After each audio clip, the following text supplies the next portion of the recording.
Over the weekend, the search the search for bodies in the tragic condo collapse Surfside has continued, and we have updated information about that.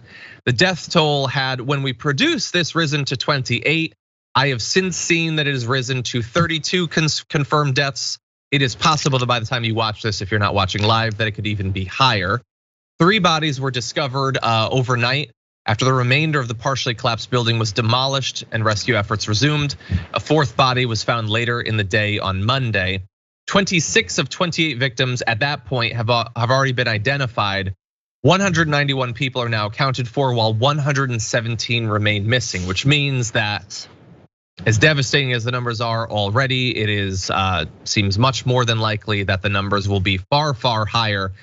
I mean, if it is as bad as it seems like it could possibly be, this could be one of the most devastating losses of life in a single tragic incident in literally many, many years here in the US. Now, there's another angle on this that we want to get to in just a second, but Jayar, I don't believe that we've talked about the collapse of the condo and all that.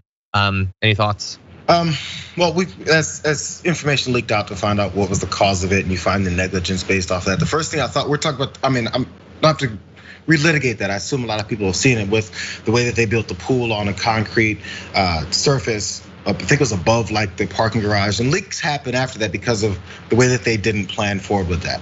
Just structural mistakes or oversights when they were building this building. So the first thing I wondered was, so the developer for this, where else have they built similar style buildings? Yeah, because that's true. To talk about prevention, let's find out if we're seeing the mistakes that were made by one particular group or developer. Let's find out where else they potentially made these mistakes. Let's not wait for this to happen again, potentially somewhere else, for us to discover that more people could die. That's the first thought. Yeah, and also in addition to that, we talk about how we're discovering more and more bodies, and rescue workers are doing this and are demolishing parts of the building.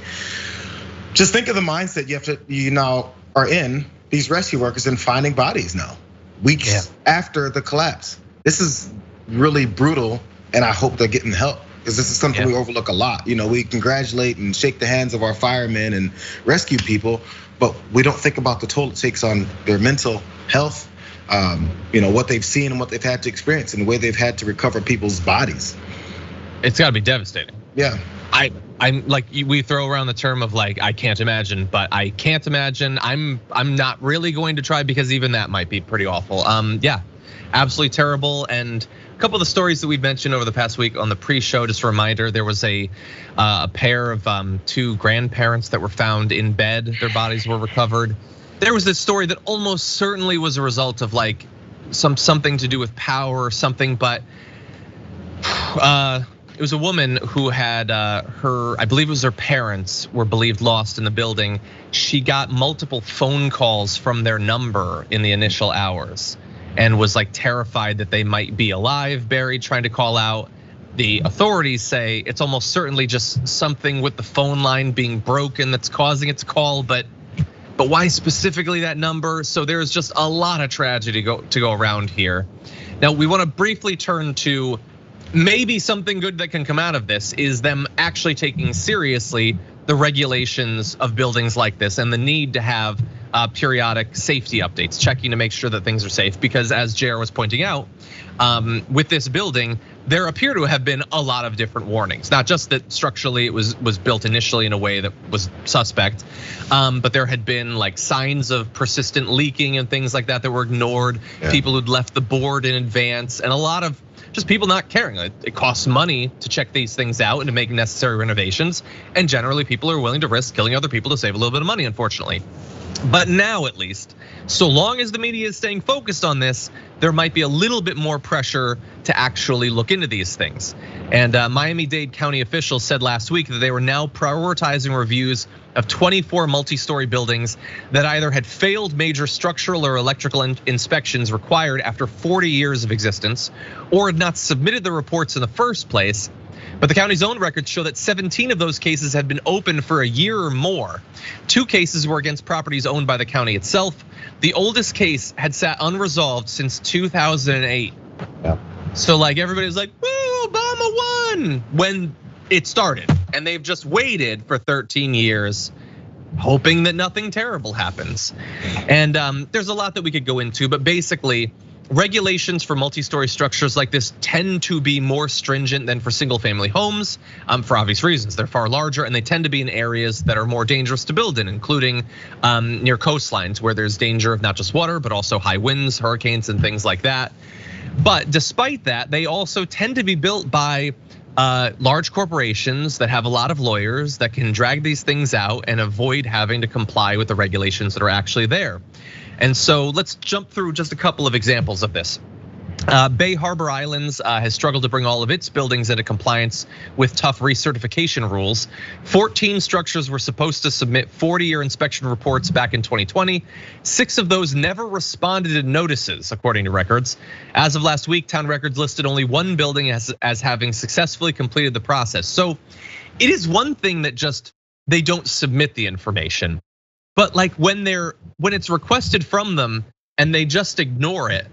I get that 2020 was a bad year, but do you think that you individually would be allowed to do that? But corporations are allowed to do that. And there are at least dozens of people living in every one of these buildings, hundreds of people living in some of these buildings. I'll get around to it. It's busy, 2020. Someday I'll get around to it. And hopefully one of the silver linings coming out of this tragedy is that maybe the people in charge of this stuff will be a little bit more insistent that the buildings and the companies that control them actually respond for once. We'll see, because we've seen tragedies when it comes to corporations, which we're gonna get to on a fire in the middle of the ocean.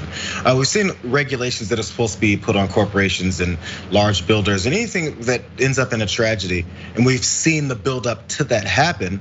And then when it doesn't get changed, we think, oh, now finally things are gonna change. We've seen it with guns, we've seen it with all kinds of stuff. Whenever there's a company or corporation that could be responsible for it, we kind of hope it blows over and we go on to it. Oh, it's just one isolated event, we'll move on. Hopefully it'll be better next time. And the more and more people are starting to see, there's this automatic trust in corporations to do the right thing in this country. I don't care what side of the aisle you're on. We just have a general thing like, oh, well, this is America. This isn't some third world country where buildings just collapse. If something happens to a building, it's because some natural disaster, a fire, an earthquake, a tornado hits someone's house. That's how buildings get destroyed in this country. No. These types of things is what leads to it. But we have this trust in our system that is totally flawed, because no one's gonna see these types of things before it happens. Like, oh, that there's some people who've ignored the notices for 12, 15 years. Yeah. No, we're not gonna talk about that until it happens. And if you think these regulations are suddenly gonna change because of it, the same people who didn't care if people could die still don't care that people have died. Yeah, it's not the sort of thing that certainly gets national attention. The one chance was maybe John Oliver would do a thing on it or whatever. And in this case, I don't think he did. Usually he's ahead of the curve, but yeah. So we'll see. Look, these buildings along the water, like when we talk about the effect of climate change and sea level rise, it's worse effects of massive storms and things like that. Devastating. It's going to take a toll on these buildings. You can't get slammed by ever worsening and becoming more common hurricanes year after year after year without it doing some damage to the buildings. And so if you combine that with lax bureaucracy, corporations that don't care whether the buildings are safe, you could see a lot more buildings collapse like this.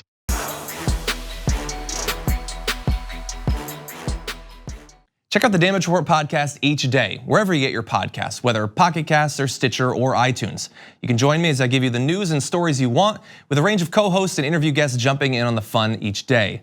Again, that's the Damage Report, wherever you get your podcasts. And if you get them at iTunes, don't forget to rate and review. Sometimes I'll read them live on the show.